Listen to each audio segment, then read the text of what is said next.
کہانی پسند آنے پر ویڈیو کو لائک اور شیئر ضرور کیجیے۔ وہ روتے ہوئے کلاس روم سے نکلی تھی۔ آنکھوں سے بہتے سیل روانے نظر دھندلاتی۔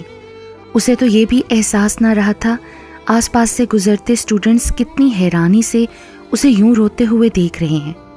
وہ یوں ہی تیز تیز چلتی کیمپس کے درمیان بہتی نہر کے کنارے آ بیٹھی۔ دل کا غبار دھلا تو دوپٹے کے پلو سے چہرہ رگڑ کر پہنچ دیا۔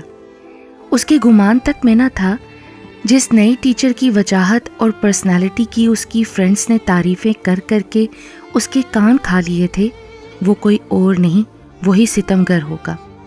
کبھی اس کا سامنا کتنا اہم تھا، کیا دل کو نئی سروں میں دھڑکانے والا، اور اب کاش یہ سامنا ہی نہ ہوا ہوتا۔ اس نے انتہائی دل شکستگی سے سوچا تھا۔ خشک پتوں پہ قدموں کی چاپ ابھری، مگر وہ سر جھکائے اسی طرح بیٹھی رہی۔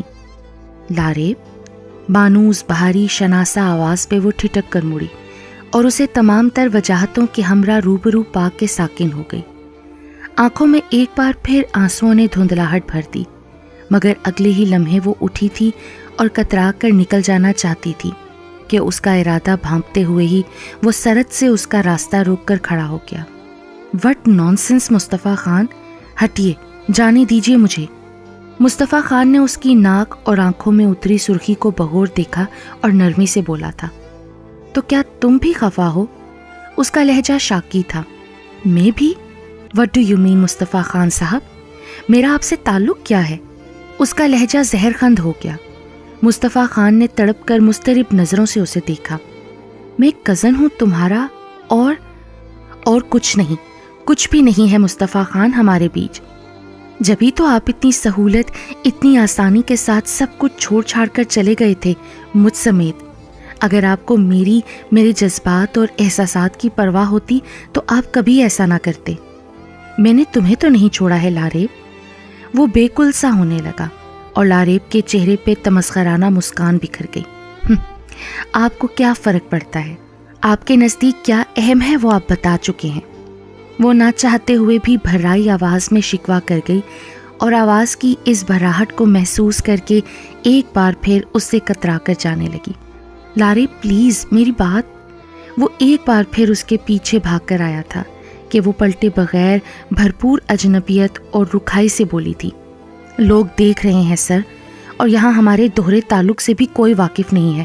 آئی تھنک آپ کو میری انا اور محبت کی پرواہ بھلے نہ ہو، مگر عزت کا پاس ضرور ہوگا کہ بہرحال میں آپ کے خاندان کا حصہ تو ہوں۔ مصطفیٰ خان جامد کھڑا رہ گیا اور وہ لمحہ بلمحہ دور ہوتی چلی گئی تھی۔ بیٹھو گاڑی میں۔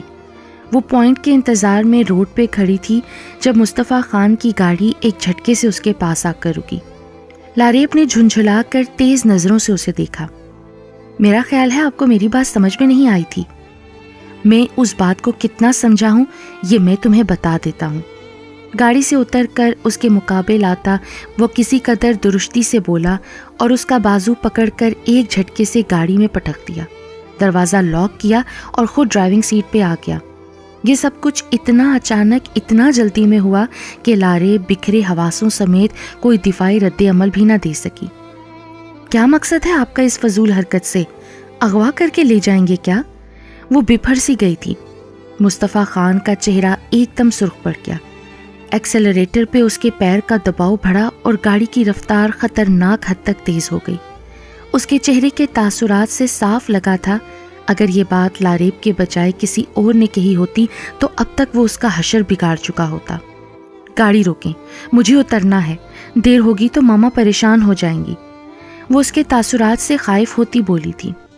مصطفیٰ خان نے ایک دم بریک لگا دی اور سرخ آنکھیں اس پر ٹکا کر بولا، کیا کہہ رہی تھی تم؟ میں کچھ نہیں کہہ رہی تھی، معاف کر دیں مجھے۔ وہ اس کے سامنے ہاتھ جوڑ کر یکا یک رو پڑی۔ مصطفیٰ خان کا اضطراب مزید